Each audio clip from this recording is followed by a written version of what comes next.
जय माता दी, जय माँ काली। सभी को कैसे हो आप सभी? आशा है सभी बहुत अच्छे होंगे, स्वस्थ होंगे और सभी ना नवरात्रि की तैयारियों में लग गए होंगे। और पिछले वीडियो को आप लोगों ने देखा होगा कि मेरी तबीयत थोड़ी सी खराब चल रही है इन दिनों, लेकिन अब काफ़ी काफ़ी बेहतर है। और सारी रिपोर्ट्स भी मेरी आ गई हैं। अब मुझे ऐसी आशंका थी कि शायद मुझे थायराइड हो गई है या मुझे कुछ भी हो सकता है, क्योंकि मेरे को पेट में बहुत ज़्यादा दर्द रहने लगा था। मुझे लगा शायद मुझे पथरी हो गई है, स्टोन हो गया पेट में। लेकिन माता रानी की कृपा रही। सारी रिपोर्ट्स मेरी नॉर्मल आई हैं, सारी रिपोर्ट सीबीसी से लेके थायराइड तक की A to Z। वो कौन कौन सी होती है, T3 T4, मुझे तो नाम भी नहीं पता। जितनी भी थी सब नॉर्मल आई हैं, बॉडी में सब चीज़ें ठीक हैं। हाँ, तो अब बीमार क्यों हुई? बीमार हुई ये वायरल की वजह से।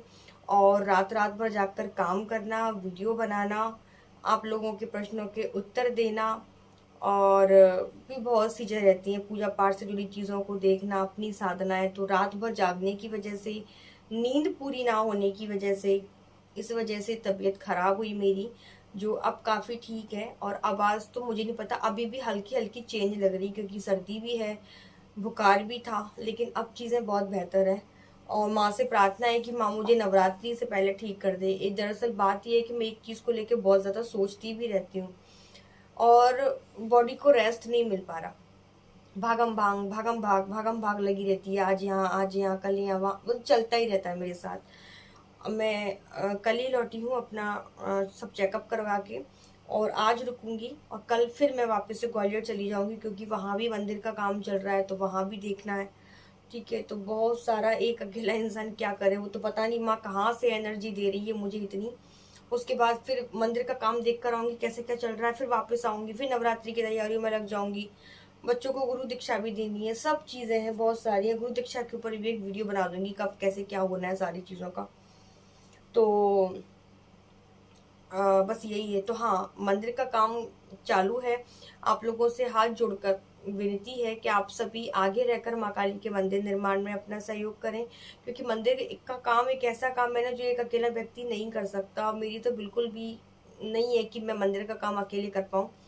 अब तक आप लोगों ने बहुत साथ दिया, आगे भी दें, क्योंकि सबसे ज्यादा मेहनत लगती है मंदिर के गुम्मद के निर्माण में। माँ का मंदिर का जो गुम्मद का निर्माण है ना, वो सबसे ज्यादा मुझे ऐसा लग रहा है कि पता नहीं कैसे होगा, क्योंकि बहुत बारीकी का काम होता है उस चीज पे।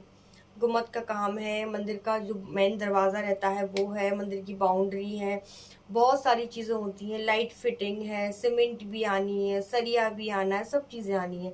तो आप लोगों की जितनी सामर्थ्य है, क्योंकि आप सब जानते हैं महंगाई आज के टाइम पे कितनी ज्यादा हो गई है। माँ ने प्रेरणा दी है मंदिर बनवाने की, तो बस उस चल पड़े हैं उस राह पे। बाकी तो सब आपकी जिम्मेदारी है, कैसे क्या होगा आप लोग जानो। तो जिसकी जितनी भी सामर्थ्य, वो माँ काली के मंदिर निर्माण में आगे आए। बहुत जल्दी सोच रही हूँ, कल जाऊंगी तो वहां से एक वीडियो बना के ले आऊंगी, मंदिर का डाल दूंगी, कैसा क्या काम चल रहा है वहां का, आप लोग भी देख पाओगे। ये पुरानों की वीडियो डाला होगा वो भी मैं डाल सकती हूँ मंदिर का। तो जिससे जितना बनता है, कोई अगर सीमेंट की सेवा देना चाहता है सीमेंट की दे, सरिये की देना चाहता है सरिये की दे, पैसे देना चाहता है पैसे दे, जिसकी जो श्रद्धा है, जिससे जितना बने। और जो कुछ नहीं कर सकता, मैं उससे कहूंगी वो इस नवरात्रि बैठ के एक माला मेरी मंदिर के लिए कर ले। मेरे जो माँ काली का मंदिर बन रहा है ग्वालियर में, उसके नाम से कर ले, कि इनका मंदिर जल्दी बन जाए, और जो मंदिर बनने में विघ्न बाधाएं आ रही वो भी पूर्ण रूप से खत्म हो, और तसल्ली से माँ, मेरी माँ का मंदिर बन जाए। बस मेरी एक ही इच्छा है कि मुझे मेरी माँ को मंदिर में बैठाना है। तो बस ये चीजें हैं। चलो मुद्दे की बात पे आते हैं, ये तो टॉपिक चलता ही रहता है। नवरात्रि आने वाले हैं, चैत्र नवरात्रि। तो आज के वीडियो में हम बात करेंगे चैत्र नवरात्रि में आप क्या क्या कर सकते हैं, कौन कौन सी साधना कर सकते हैं, कलश की स्थापना कैसे करनी है, अखंड ज्योत कैसे जलानी है, क्या नियम रहेंगे, कैसे क्या करना है, व्रत उपवास में क्या खा सकते हैं क्या नहीं खा सकते, ये भी चीजें। ये व्रत वाला तो मैं एक अलग ही वीडियो बना दूंगी। मैं नवरात्रि के ऊपर बात करेंगे। देखो, 9 अप्रैल से चैत्र नवरात्र हैं, ठीक है। और 9 अप्रैल यानी वार है, आई थिंक मंगलवार है।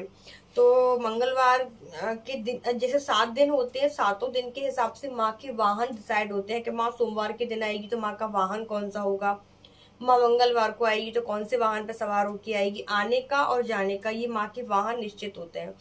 तो इस बार माँ मंगलवार को मंगलवार से नवरात्रि शुरू हो रही, तो माँ का जो वाहन रहेगा वो रहेगा घोड़ा। तो माँ घोड़े पर सवार होकर आएंगे, जो बहुत अच्छा संकेत है, शुभ संकेत होता है घोड़े घोड़े पर सवार होके आना माँ को। ठीक है, तो इस नवरात्रि आप माँ को कैसे प्रसन्न कर सकते हैं? सबसे पहली चीज, माँ को देवी रूप में आप प्रसन्न करने की कोशिश करेंगे, शक्ति रूप में प्रसन्न करने की कोशिश करेंगे।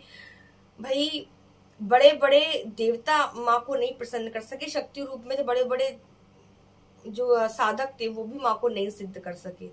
माँ को अगर आप माँ के रूप में देखकर साधना करोगे, उनसे प्रार्थना करोगे, उनकी ममता के लिए, उनके प्यार के लिए, तो माँ का अपार प्यार मिलेगा आप लोगों को, उनकी कृपा भी मिलेगी, जो आपकी मनोकामना है वो भी आपकी पूर्ण होगी। और नवरात्रि में आप बहुत सारे अनुभव भी कर पाएंगे, उनकी कृपा को आप महसूस कर पाएंगे। तो आप माँ को माँ की तरह पूजे, कोई भी साधना उठाए वो उनको माँ रूप में, क्योंकि माँ अपने बच्चे की लाखों गलतियों को भी क्षमा कर देती है।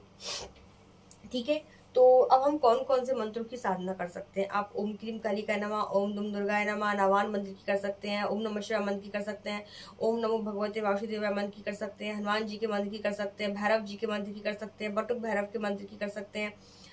जिस भी देवता में आपकी आस्था है आप उनकी साधना कर सकते हैं। जो देवी के भक्त है, या फिर एक जो नवरात्रि का जो समय होता है वो खासकर माँ के लिए ही होता है, तो ज्यादातर लोग माँ की साधना करेंगे। लेकिन जरूरी नहीं है, अगर आपके इष्ट हनुमान जी हैं, शिव जी हैं, भैरव जी हैं, आप कोई भी इष्ट आपके हैं, आप उनकी भी साधना कर सकते हैं। क्योंकि नवरात्रि का जो टाइम है ना, ये 9 दिन आपकी जिंदगी बदल सकते हैं। अगर आपसे कोई बहुत बड़ी गलती हो गई है माँ काली की पूजा में, माँ दुर्गा की पूजा में, देवी की पूजा में, या किसी भी अन्य देवता की पूजा में, आप उनसे क्षमा प्रार्थना कर सकते हैं। इन 9 दिनों में एक बड़ी से बड़ी गलती माँ माफ कर देगी।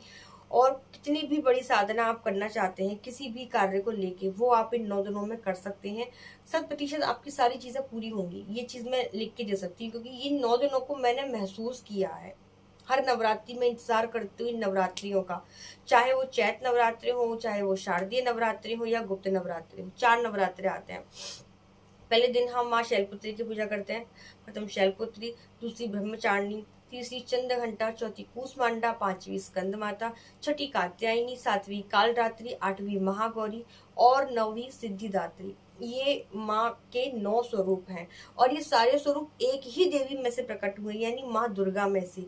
माँ दुर्गा में से ही ये सारे रूप प्रकट हुए, यानी माँ काली भी माँ दुर्गा का ही अवतार है ना। शांत स्वरूप माँ दुर्गा का, क्रोध स्वरूप माँ काली का। तो आपको क्या करना है, नवरात्रि के पहले दिन आप सबसे पहले तो 9 दिन के व्रत करेंगे। ठीक है, जिन लोगों से बनता है वो व्रत करें, जिनसे नहीं बनता है वो ना करें। एक टाइम खाना खाकर कर सकते हैं, या दोनों टाइम फलार करके कर सकते हैं, जैसे आपकी इच्छा हो। दोनों टाइम फल फ्रूट खा सकते हैं, जैसे आपकी श्रद्धा हो। ऐसा नहीं करना है कि आपने अन्न का त्याग कर दिया, आप खाएंगे ही नहीं, आप फल फ्रूट भी नहीं लेंगे। भाई हम ऐसे, कुछ लोग लौंग के जोड़े पर भी व्रत करते हैं। भाई मच्छर मत आओ मेरे पास, वैसे ही मैं बीमार हूँ। लौंग के जोड़े पर व्रत करते हैं, मैंने भी किए हुए लौंग के जोड़े पर व्रत। 9 दिन मैंने सिर्फ 2 लौंग के जोड़े खा के व्रत किए थे। तो कुछ लोग इस तरीके से भी व्रत करते हैं। लेकिन ऐसे व्रत आपको नहीं करना है कि आप भूखे हैं, आपको शरीर में कष्ट हो रहा है, आपका मन हो रहा है कि हम खा लें, लेकिन भाई संकल्प ले लिया, नहीं खा पा रहे, तो उसमें आत्मा भी दुखी हो रही है, पूजा पाठ में भी मन नहीं लग रहा है। तो ऐसे काम आपको नहीं करना। सादा सिंपल आप भाव से माँ को मना लो। माँ कभी नहीं कहती कि आप मेरे लिए भूखे रहो। कुछ लोग कहते हैं कि हम व्रत करेंगे लेकिन हम नहीं छोड़ सकते, हम दवाइयाँ के बिना रह ही नहीं सकते। तो आप व्रत में भी दवाइयाँ खा सकते हैं। भाई जब शरीर स्वस्थ होगा तभी ना आप पूजा पाठ कुछ कर पाओगे। दवाई भी खा सकते हो, कोई दिक्कत नहीं है। ब्रह्मचर्य का पालन करना है, नीचे सोना है, प्याज लहसुन का 9 दिन आपको परहेज करना है। ये नियम मैं आपको बता दे रही हूँ। किसी की चुगली नहीं करनी, किसी की बुराई नहीं करनी। दिन भर माँ के भजन करिए, माँ की भेंटे गाइए। 9 दिन का समय है ना, कम से कम 5 भेंटे प्रतिदिन आप माँ की गाय। भेंटे समझते हैं, माँ के भजन कीर्तन है ना, ये सब करें। जितना हो सके बस माँ की भक्ति में डूबे रहें। सामाजिक चीजों से थोड़ा बच के रहे तो बहुत अच्छा है। चुगली बुराई, इसकी बात है उसकी बात है, इन सबसे बच के रहे, बहुत अच्छा रहेगा। 9 दिन व्रत करेंगे। पहले दिन आपको कलश की स्थापना करनी है। एक चौकी लेनी है, ठीक है, उस पर लाल कपड़ा बिछा लेना है। अष्टदल कमल बनाना है। कलश आप मिट्टी का यूज करें, बहुत अच्छा रहेगा। मिट्टी का कलश सबसे अच्छा होता है, वो आने वाली तरंगों को एब्जॉर्ब करता है अपने आप में। ठीक है, तो मिट्टी का कलश आप यूज करें। मिट्टी का कलश नहीं मिलता है तो आप तांबे का लोटा यूज कर सकते हैं, वो आपके ऊपर डिपेंड करता है। ठीक है, उस पर आप लाल कपड़ा बिछाएं, बिछा के आप कलश की स्थापना करें। अक्षत से आपको अष्टदल कमल बनाना है, चावलों से नहीं। अक्षत से। जो चावल अक्षत में थोड़ा अंतर होता है, अक्षत टूटे नहीं होते हैं, साबुत होते हैं, और चावल टूटे भी होते हैं। तो अक्षत से आप अष्टदल कमल बनाएंगे। इसका पूरा एक वीडियो की कलश की स्थापना कैसे करनी है, जो मेरा फर्स्ट चैनल है काली माँ की बेटी 2-3, उस पर वीडियो डाल दिया है, वहां से देख के आप कर सकते हैं। कलश की स्थापना करेंगे, चौकी की स्थापना करेंगे। चौकी पे वही आपको लाल रंग का कपड़ा बिछाना है। नवग्रह की स्थापना करनी है, कुछ लोग नवग्रह की भी स्थापना करते हैं, तो नवग्रह की स्थापना करें आप। माँ का जो स्वरूप आपको प्यारा लगता है, जो तस्वीर आपके पास है, जो प्रतिमा आपके पास है, वो आप वहां पे विराजमान करेंगे। ठीक है, माँ का सुंदर सा श्रृंगार करेंगे, माँ को सुंदर लाल चुंदरी और 16 श्रृंगार अर्पित करेंगे। लाल पुष्प माँ को बहुत ज्यादा प्रिय है, बहुत ज्यादा प्रिय है, तो वो लाल पुष्प आप माँ को अर्पित करेंगे। फूलों की माला, पान, पेड़े, हलवा, मौसमी फल, जो भी आपसे बने, दक्षिणा, वो सब कुछ आपको माँ को श्रीफल अर्पित करना है। ये सब चीजें अर्पित करने के बाद अखंड ज्योत आप जलाएंगे। कुछ लोग अखंड ज्योत जलाते हैं, कुछ लोग नहीं जलाते, आपकी इच्छा है। अगर आप 9 दिन अखंड ज्योत जला सकते हैं, आप संभाल सकते हैं, तो ही आप अखंड ज्योत जलाएं, वरना जरूरी नहीं है, आप सुबह शाम माँ की ज्योत कर सकते हैं। तो जो जला सकते हैं उनके लिए भी मैं वीडियो डाल चुकी हूँ अपने फर्स्ट वाले चैनल पे, आप वहां से देख सकते हैं कि अखंड ज्योत की देखभाल आपको कैसे कैसे करनी है। क्योंकि हर चीज तो मैं यहाँ नहीं बता सकती ना, उस चैनल पर डाल दिया फिर वही चीज यहाँ रिपीट करूँ तो वो मजा नहीं आता। क्योंकि तबीयत भी खराब है, मेरे पास और भी काम है, तो आप वहां से देख लें। मैं कोशिश करूंगी, लिंक इस वीडियो के डिस्क्रिप्शन बॉक्स में दे दूंगी। ठीक है, तो आप अखंड ज्योत जलाएं। अखंड ज्योत जलाने के बाद आप अगर साधना करना चाहते हैं, सुबह के टाइम आप दुर्गा सप्तशती का पाठ कर सकते हैं, दुर्गा चालीसा का पाठ कर सकते हैं, काली चालीसा का पाठ कर सकते हैं, दुर्गा कवच का पाठ कर सकते हैं, महिषासुर मर्दनी स्तोत्र का पाठ कर सकते हैं, बहुत सारी चीजें हैं। दुर्गा चंडिका का पाठ कर सकते हैं। ठीक है, देवी भागवत आप पढ़ सकते हैं, जैसी आपकी इच्छा हो। लेकिन शाम के समय 6 से 7 या 7:30 के बीच में जो पूजा का टाइम होता है, जो मंदिरों में आरतियों का टाइम होता है, उस समय माँ की आपको नॉर्मल पूजा पाठ कर लेनी है, जो आपका रूटीन है वो। साधना में आप बैठेंगे रात में 9 बजे के बाद, 9 से 11 के बीच। देखो, क्योंकि नवरात्रि है तो रात की साधनाओं का महत्व है। आप रात में साधना करेंगे तो बहुत अच्छा रहेगा। ठीक है, तो आप रात में साधना में बैठे। पहले दिन आप जिस समय साधना पर बैठेंगे, 9 दिनों तक आपको वही उसी समय पर बैठना है, आपको समय नहीं बदलना है।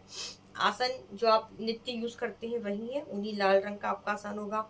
माला आप रुद्राक्ष की इस्तेमाल करें, रुद्राक्ष की माला सबसे अच्छी होती है जाप के लिए। वैसे तो अलग अलग देवियों के लिए अलग अलग मालाएं होती हैं, लक्ष्मी की उपासना करना कमलगट्टे की माला लो, ठीक है, इस तरीके से बहुत सारी मालाएं होती है, लेकिन रुद्राक्ष की माला एक कॉमन है। आप सारे मंत्रों का जाप कर सकते हैं रुद्राक्ष की माला, तो आप रुद्राक्ष की माला का इस्तेमाल करें। ठीक है, संकल्प लेंगे सबसे पहले जब आप साधना में बैठेंगे। संकल्प आप सबको आता है, अपने दाएं हाथ में जल, पुष्प, अक्षर सब चीजें लेके आप अपना नाम बताएंगे, पिता का नाम, पति का नाम। ठीक है, और प्रार्थना करेंगे, माँ हम ये साधना कर रहे हैं, और आपकी जो भी मंत्र है, ओम क्लीम कालिकाय नमः, ओम दुर्गाय नमः, ओम नमः शिवाय, जो भी आपकी साधना है, आप 21 माला करेंगे, 41 माला करेंगे, आप अपनी सामर्थ्य के अनुसार, या आप टाइम के अकॉर्डिंग भी कर सकते हैं कि हम 2 घंटा जाप करेंगे, हम 3 घंटा जाप करेंगे। आपकी जो भी श्रद्धा रहे आप इस प्रकार से कर सकते हैं। जो मंत्र जाप नहीं करेंगे, जिनको इसके अलावा आप काली चालीसा का पाठ कर सकते हैं। हम 7 पाठ काली चालीसा के प्रतिदिन करेंगे, 11 पाठ प्रतिदिन करेंगे, दुर्गा चालीसा के करेंगे, सिद्ध कुंजिका स्त्रोत के पाठ आप करेंगे, ये भी आप सिद्ध कर सकते हैं नवरात्रि के दिनों में। इन बहुत बहुत पावरफुल है सिद्ध कुंजिका स्त्रोत। मैं तो कहूँगी नवरात्रि के 9 दिनों में आप इसका पाठ जरूर करें।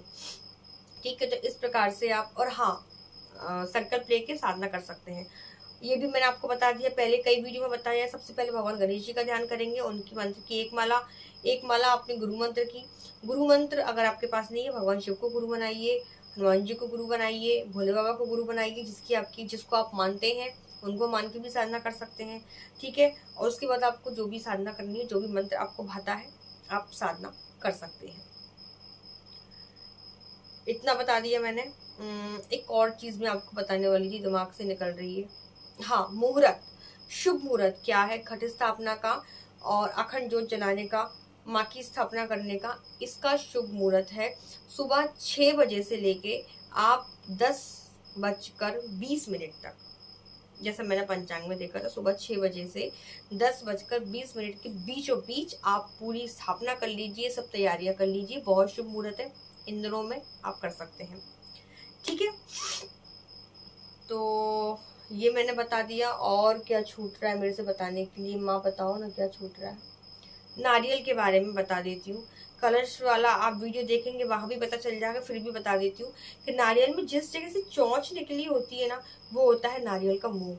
तो आप जब कलश की स्थापना करेंगे, एक चीज आपको याद रखनी है, कुछ लोग नारियल को इस तरीके से ऊपर रख देते हैं, जो गलत है।